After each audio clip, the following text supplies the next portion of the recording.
What it do, what it do. We're back again with another one. Today we're gonna be reacting to this video. If you're fat in Hollywood, we'll never love you. Jonah Hill.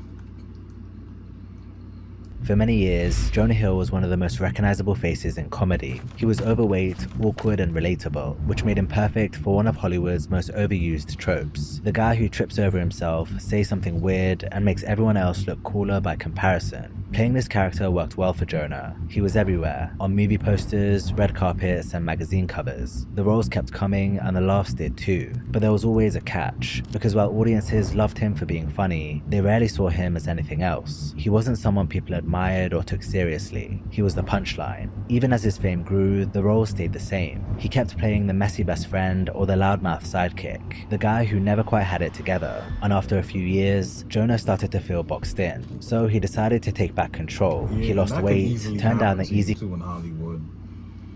You get certain roles, you start off with certain roles, like the big tough guy role. Some people, it depends on the role.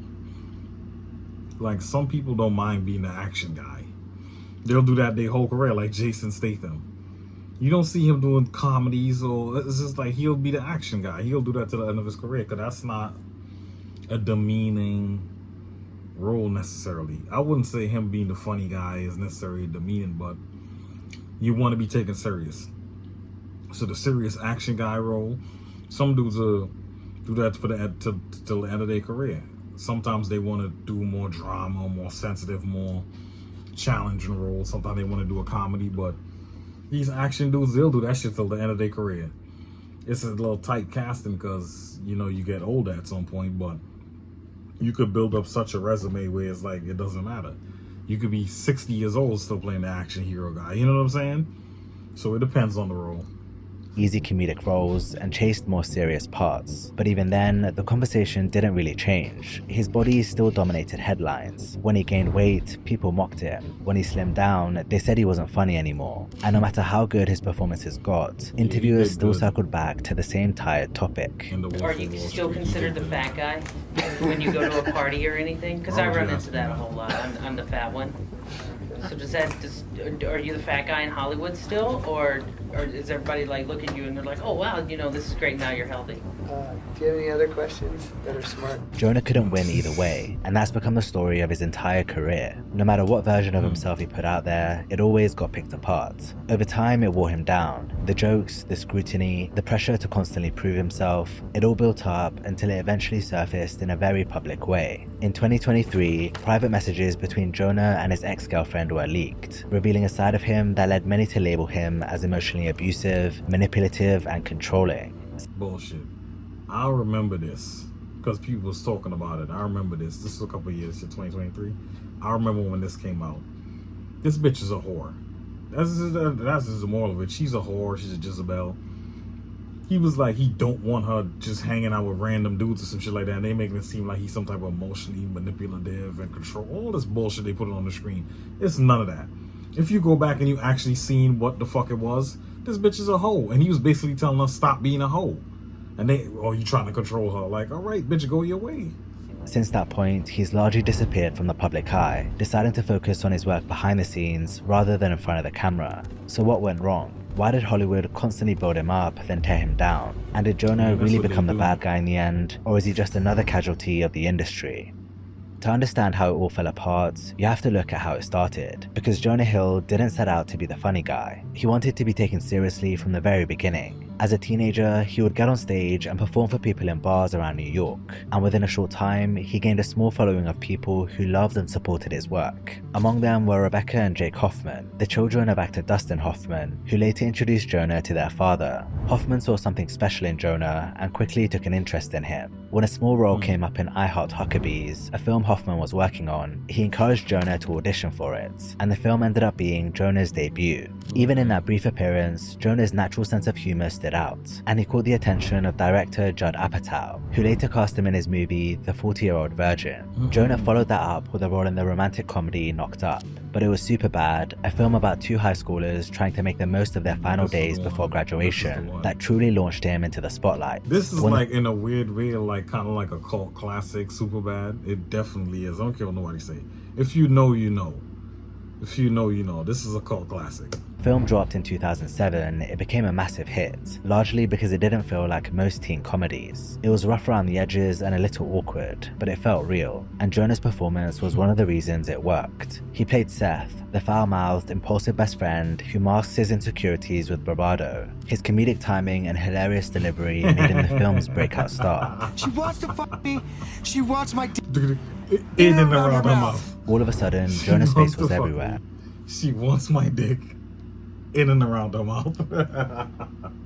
This was, I think I might He watch went this on to tonight. feature in multiple comedy films like Forgetting Sarah Marshall, The Invention of Lying, Get Him to the Greek, and Funny People. And in a couple of years, he'd become a household name in the world of comedy. It was the dream of every young actor. He had the recognition and consistent work. But success in the movie industry often comes with strings attached. And for Jonah, it meant being locked into a single version of himself. If you look closely at the films he was in, you'll notice a pattern. He always played different versions of the same character. The messy best friend, the unstable sidekick, the chubby guy who never got his act together. Oh, like coming. Like coming. Jonah even said it himself. I became This is Pod 5, the first fully immersive sleep system. Intelligent. pretty much known, like a recognizable person. At or 22. 22 maybe, yeah. So, and known as being like a slacker kind of, you know, like loudmouth, cursing slacker kind of guy. This wasn't just a coincidence. It was part of a long-standing pattern in Hollywood. If you have a bigger body, you get cast in funny roles because it's much easier for people to laugh at you. Yeah. These characters are usually paired up with better-looking co-stars and written to say silly things and embarrass themselves. Man, I got a burp snort coming. Jonah's heavy build made him an easy But fit. that's the thing, though. It all depends on what you want to do. Some people embrace it. Like, for example, they just showed Kevin James. He had The King of Queens, a comedy. He's actually a comedian. I think maybe it's easier for him to do it because he's actually a comedian. So people laughing, whether at his jokes, whatever. To him, it's nothing. He like, I'm getting all these roles. He don't need to play no fucking thespian. It's like, you don't care about none of that. You just want to get consistent work, take care of your family, and do your thing. You want to be an actor, you get consistent work. Like, sometimes the roles, I know you want to do certain roles and you want to be taken serious. Bro, you don't see there's a lot of actors that don't care about that. You see Kevin James, I've never seen him in like a serious movie. He's been in movies, but they all really comedies. I've never seen him in a serious movie that's like, oh, bro, Oscar worthy. No, it's comedy. He do his thing, he get his check, he go home, and he take care of his family. You trying to be fucking Leonardo DiCaprio or fucking or Denzel Washington? Forget all that. I've never seen Denzel in a comedy ever. He only does serious roles, so you got to pick a lane and stick with it. I'm pretty sure he could do comedies, but he's never done one. You think he's gonna play, I want to broaden my horizons, I want to be in a comedy movie? Like, come on, man. Forget that. Just do your thing. You think I would care? You could lose a little bit of weight if you want to lose weight and be more healthy. That's fine. But in terms of the role, you think I'm tripping on the role? Give me check coming in. Let's go. And so for years, he was pigeonholed. I think when you come out as something, when you come out of the gate, whatever you come out of the gate as and you're first imprinted in people's minds as, it's really hard for people to see you as anything other than that forever. No one really saw him as a serious certain actor. people, they get stuck. He's not lying. Certain people, they do their thing and they break out of that. Like, for example,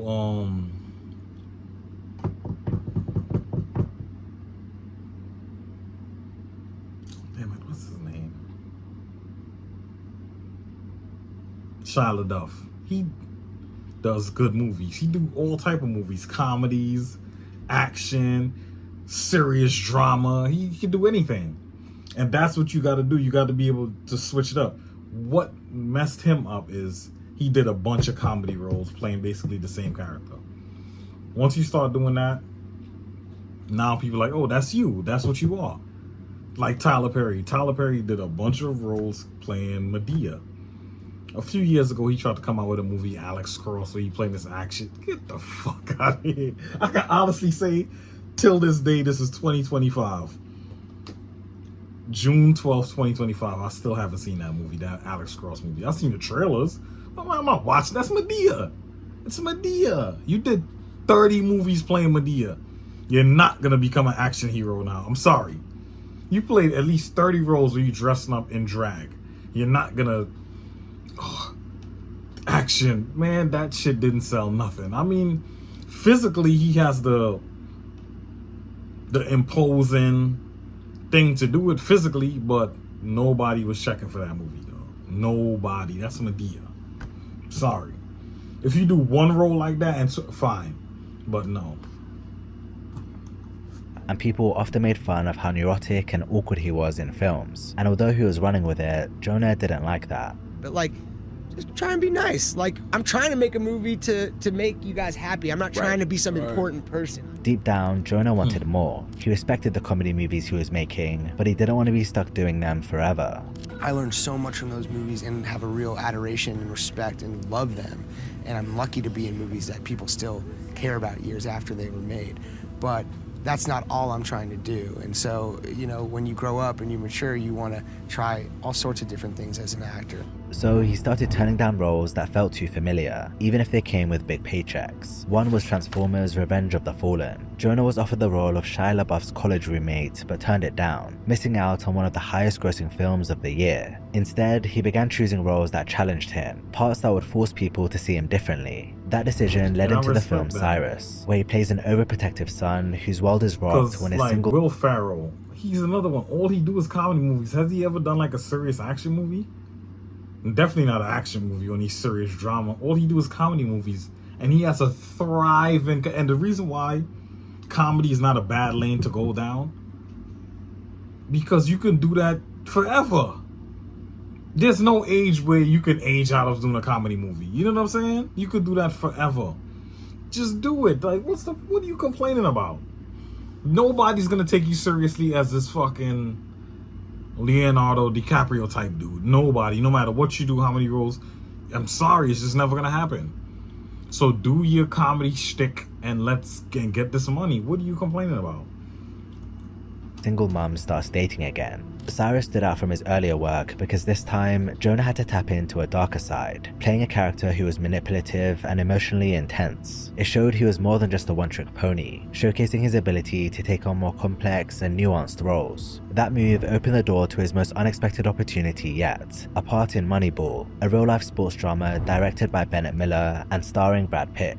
I was on the bottom of a laundry list of fine dramatic actors, and Bennett and Brad, you know, were willing to give me an opportunity to do something completely different. Acting opposite Brad Pitt was no easy task, but Jonah hit it out of the park. He was able to bring a real emotional depth to his character, Peter Brand, a Yale graduate who was determined to change the way baseball teams were built. I saw you with that Brad Pitt. You were going toe-to-toe with him. It was great. Well, I appreciate that. Moneyball ended up being a critical success, scoring 94% on Rotten Tomatoes, and Jonah's performance earned him nominations for Best Supporting Actor at both the Oscars and Golden Globes. This looked like a turning point for Jonah. He'd proven he was more than just a funny fat guy. What's more, after filming the movie, he began working out and eating healthier and managed to drop close to 40 pounds. His round, boyish look gave way to a sharper, leaner frame. When asked why he lost the weight, he admitted that while it was about getting healthy, it was also to help break out of the box he'd been put in. It was really about, it seemed like I was eager to shed my skin, like whatever that meant, like get out of whatever box I was in. Yeah. And I think part of that has to do with, I, wanted to be healthier, like I wanted to grow up, and that meant like maturing and not just doing one kind of film, not just being one kind of friend or son or brother, and not being someone who was immature in how they treated themselves. Things were really going well for Jonah, but when you start winning, people often find a way to tear you down. Instead of celebrating his performance and the nominations, the industry zeroed in on something else entirely, his new appearance. There's something about Jonah. Mr. Hill's dramatic weight loss reveals a rather prominent pair of ears. Is Jonah Hill too skinny? Are comedians funnier when they're fat? He was being ridiculed for making a positive, healthy change in his life, which is totally backwards. People had made their mind up on who he was, and so when he changed, they pushed back. The criticism made Jonah feel small, so to regain a little bit of control, he began to lean into the comments and laugh them off. That way it would hurt less. Now there's a dramatically different you. Right, exactly. I mean, I cut my hair is what you're talking about. You cut your hair, and it just makes you look like you dropped 30 pounds. Yeah, exactly. How did you do this? Oh, I went to a nutritionist, and then I started physically running instead of emotionally running. He used these jokes as a defense mechanism, a way to protect himself from the constant judgment and scrutiny. But deep down, it really got to him. What made you feel gross? Just like article, like it was more like writers, you know? And then if I was doing an interview like this, let's say, I wouldn't have the confidence in myself to speak as confidently as I'm speaking now. I'd try and make a joke or I'd try something and they would, I was young. I was like a kid. So I was always talking to people 10 years, 15 years older than me. And they're talking down to me. He masked his frustration for a long time, but at the 2011 MTV VMAs, it came out on stage. Jonah was paired with Nicki Minaj to present the Best Pop Video Award, and when she commented on his weight loss, he addressed the comments people had been making about him. Hey Jonah, you look great. Have you lost some weight? Yeah, I have. It's just the only thing is now that people keep saying, now that you've lost weight, you're probably not funny anymore. That's not true. You're probably just as funny as you ever were. I mean, here, why don't you just tell us a joke right now? Okay, sure. Nikki, I will. Here she goes. Why did the chicken cross the road? Well, I don't know. Why? I'll tell you why. He did it. He did it for fitness. That's not really a joke. Oh, it's not funny? No. Yeah. It's not funny that the chicken wanted to change his lifestyle a little bit, become a little healthier? Is it funny instead that instead of getting a pat on the back, the chicken gets a bunch of jerks tweeting that he's not funny anymore? Maybe the chicken should just drop dead at 40 so you can laugh a little bit, huh? As I went through my timeline, I realized that, I was it's in a joker way, but that's really how he feels. I started to experiment. Like, what are y'all talking about? He's the same chicken, Nikki. He's just healthier. He's the same chicken. Over time, Jonah got used to the insults, even though that didn't make them any easier to hear. But reading a negative headline about you is one thing, and being publicly humiliated in front of your peers is another. At the 2012 Oscars ceremony, a night that should have been the highlight of Jonah's career, the host, Billy Crystal, decided to make a joke about his weight. Jonah used to have much more to his middle. It's great that you shed weight, but kid, if you lose tonight, I think that you should know they're serving cupcakes after the show. You could tell that cut deep. Jonah was in the midst of his industry colleagues hoping to win an award for his hard work, and all he got was a degrading joke.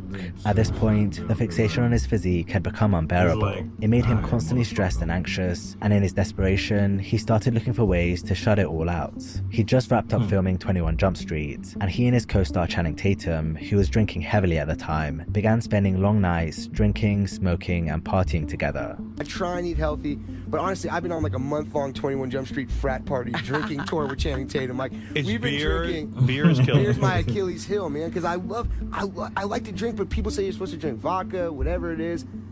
I'm never gonna fucking give up beer. I don't give a shit. I love beer. On the surface, it looked like two friends celebrating success, but for Jonah, it was really a way to cope. While drinking offered a fast escape, it came with unhealthy consequences. Jonah admitted, "It's so annoying because if I don't drink beer, I get really, really thin. Then when I drink beer, I get a little bigger. I went to a nutritionist and I said, I'll lose weight, I'll eat healthier and whatever, but figure out a way I can drink beer." In interviews during the 21 Jump Street press run, you could see Jonah had lost the sharp, slim look he debuted 2 years earlier, and he only gained more weight the following year when he starred alongside Leonardo DiCaprio in The Wolf of Wall Street. His role as Donny Azoff, Leo's wild and unpredictable business partner in a corrupt brokerage firm, earned him another Oscar nomination for Best Supporting Actor. But despite the career high, people couldn't help but notice that Jonah had nearly returned to the weight he carried during his earlier comedy days. A couple years later, pictures emerged from the set of his movie War Dogs, and people were taken aback. Jonah looked bigger than he'd ever been, and the images quickly did the rounds online.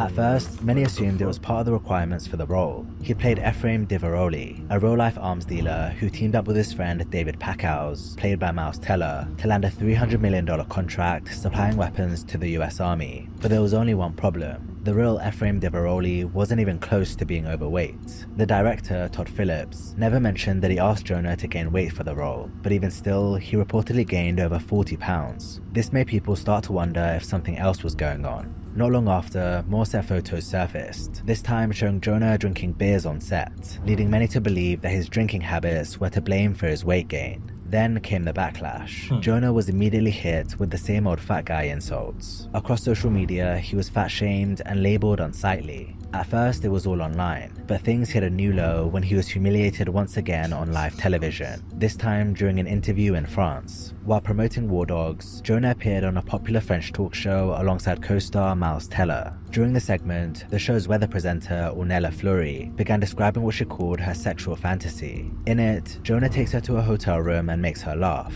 but things take a turn after Leonardo DiCaprio and Brad Pitt walk in. En fait, j'ai un fantasme, en fait, ce serait qu'on se retrouve tous les deux dans une chambre d'hôtel le soir. On discute, voilà, vous me faites rire, vous me faites beaucoup rire. Et là, d'un coup, vous ramenez vos potes DiCaprio et Brad Pitt et vous partez. Her message was clear. Jonah was the one you settled for until someone better came along. The moment was painfully awkward, and what made it worse was that everyone was laughing and staring at Jonah with looks of pity. Even his co-star Miles Teller had a chuckle. You could tell by the look on Jonah's face that he was embarrassed. He managed to respond sarcastically. Like, you know how like a lot of people can't read the room. That's not funny. It's one thing if it was like legitimately like funny, like that was funny. That was a funny joke.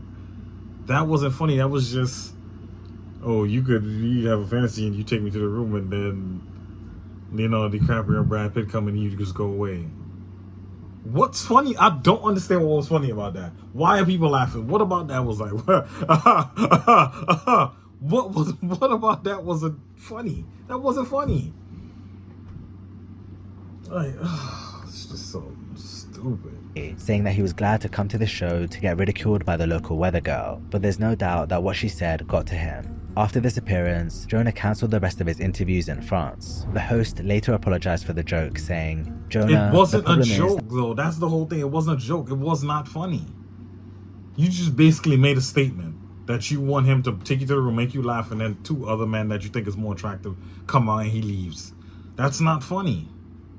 For 10 years, I've lived with you through your films. In fact, Jonah, I really had the impression that I knew you. So last Friday, I thought I was just messing around with a friend. But the reality is that we are not friends. Never met him. No, the reality is you have 2 Oscar nominations and I have 2 videos on my YouTube account. You've made films with Scorsese and Tarantino, and me, I have an advert for Spontex. It sounded like a sincere apology, but to Jonah and anyone else paying attention, it was just another reminder that no matter how successful or famous he became, people still thought it was okay to mock him. Fat funny comedian, so or people could just like trash me, or you know, like because I was funny or because of that. It's like you could just, I don't have feelings, or you could just murder me, you know. And it's like, no, like I'm a really sensitive person, and people are sensitive, and that shit hurts. Jonah hit a real low after this moment. Overweight or thin, comedy star or dramatic actor, none of it made a difference. No matter what, he always ended up being the punching bag. That's when he decided to take a step away from the spotlight. He continued to work, but mostly on voice acting jobs, and he became extremely selective with his public appearances. Then in December 2017, his life changed forever.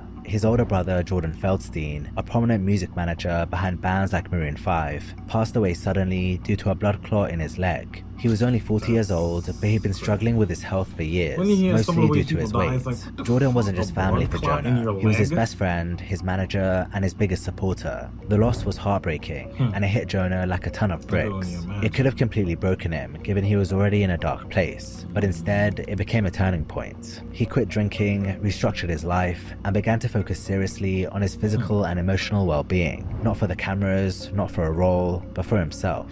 By early 2018, paparazzi photos showed a totally different Jonah. He looked lean, confident, and sharper than ever. The large, baggy clothing he'd wear was gone, and instead he was seen sporting trendy streetwear, bleached hair, and tattoos. For the first time, people started seeing him differently. They were calling him cool. He landed a GQ cover, made best dress lists, and even collaborated with Adidas on a line of signature sneakers. The same guy being mocked for his looks was now being called a style icon. But it wasn't just his physique and dress sense he made progress with. Jonah also used his time away to make his directorial debut with Mid-90s, the coming-of-age movie that tells the story of a troubled young boy in 1990s LA who finds comfort and belonging with a group of older skateboarders. He seemed to be entering into a new era, but even with his own film, a glow-up, and the fashion headlines, old narratives found their way back to the surface. As soon as Jonah started doing interviews again, he got burned. During an appearance he made on Jimmy Kimmel Live, Jimmy opened the interview by saying Jonah smelled good, and then admitted it was surprising. Look at you. First of all, you smell good, which is surprising.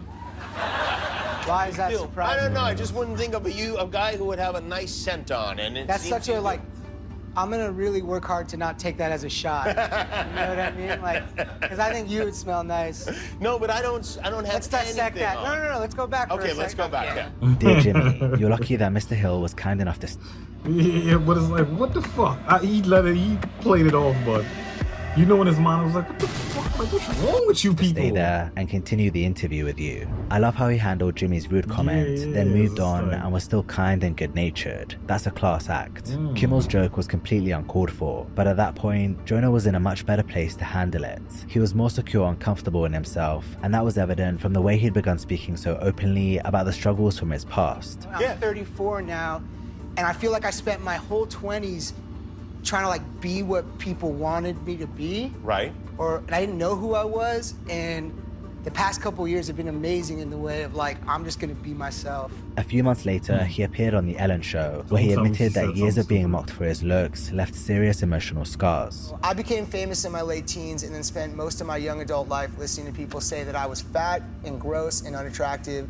And it's only in the last 4 years writing and directing my movie Mid-90s that I've started to understand how much that hurt and got into my head. He also admitted that the constant cycle of losing weight and gaining it back was toxic and did a number on his mental health. And sadly, that struggle didn't end with his drinking. Even after getting into great shape and coming to terms with himself, Jonah's weight continued to fluctuate in the years that followed. In 2021, paparazzi photos of him shirtless after surfing in California went viral, and people noticed he'd put on weight once again. In response to the headlines and media attention, Jonah posted a deeply personal message on Instagram. I don't think I ever took my shirt off in a pool until I was in my mid-30s, even in front of friends and family. Probably would have happened sooner if my childhood insecurities weren't exacerbated by years of public mockery about my body by press and interviewers.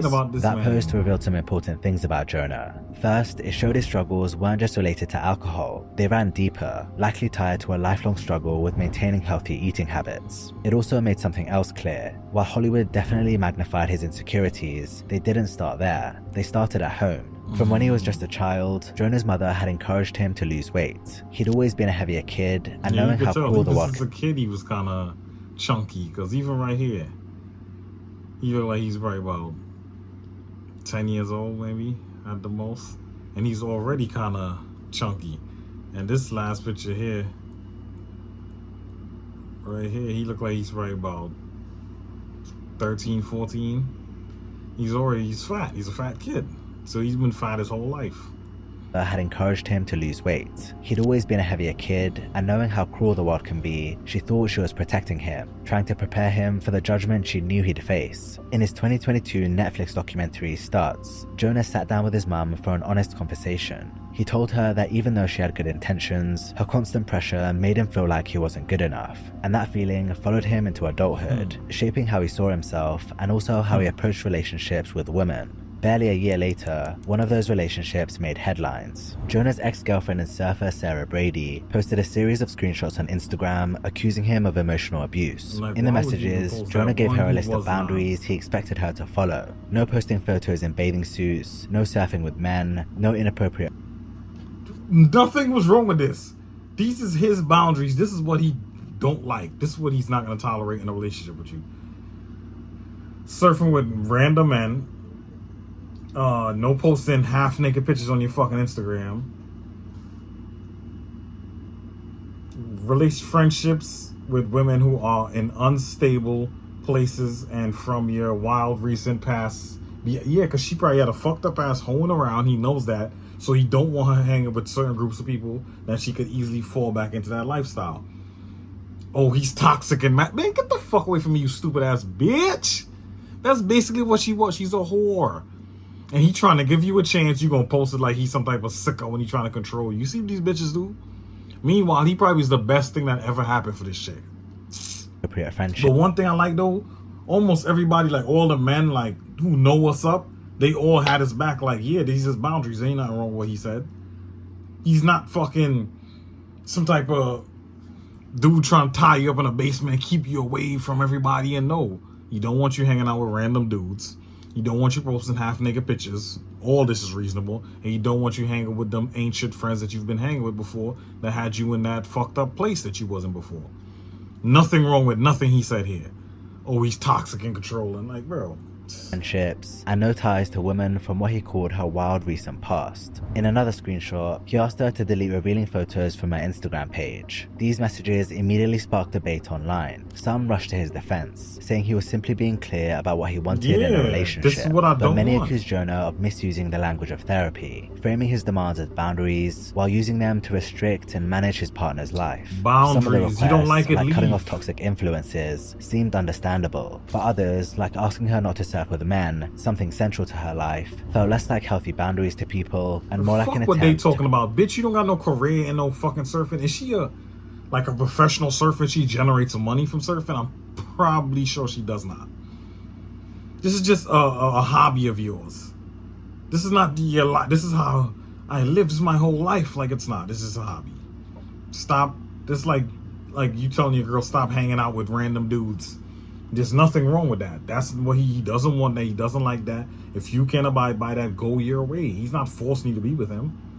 To control her out of insecurity. And maybe that's the truth. This wasn't just about one relationship. It was part of a much longer story. It was the result of everything Jonah had spent years trying to outrun. The teasing, the rejection, the pressure to prove he wasn't just the forgettable fat guy. So when he gave Sarah those rules, it may not have been about control in the way people think. It was probably just about trying to feel safe and secure. But it didn't land that way. And when the messages went public, it blew up in his face. That's what people often miss when they mock It or really tear others didn't down though, online. because all the men damage sided doesn't with him. Of course, whores and women are gonna side with her, especially these modern day chicks with their fucked up mentality. Of course, they're gonna be like, oh, he's this, he's that, and that. But any reasonable woman is gonna be like, yeah, there's nothing wrong with that. And all the men, unless they're fucking sassy as fuck, or they part of the alphabet community, they're gonna be like, oh, he's a fucking weirdo and he's this, he's that. But all men that's actually men who act and think like men and carry themselves like men knew there was nothing wrong with what he told this chick. Nothing. It was like, okay, yeah. These are my boundaries. Either you could get with it or you could get lost. Ain't nobody forcing you to be here. Doesn't just disappear. It lingers, builds up, and eventually spills into places no one expects. Since the allegations came to light, Jonah has stepped away from the spotlight once again, retreating behind the camera and away from public appearances. After years of being picked apart, laughed at, and misunderstood, maybe he's not trying to fix the narrative anymore. Maybe he's finally done letting Hollywood and the public decide who he's allowed to be. Fuck those people, because just keep it real. These people don't give a fuck about you. So who cares what they think? But that's the end of the video. Leave a comment, like, subscribe. I'll be back to y'all with another one.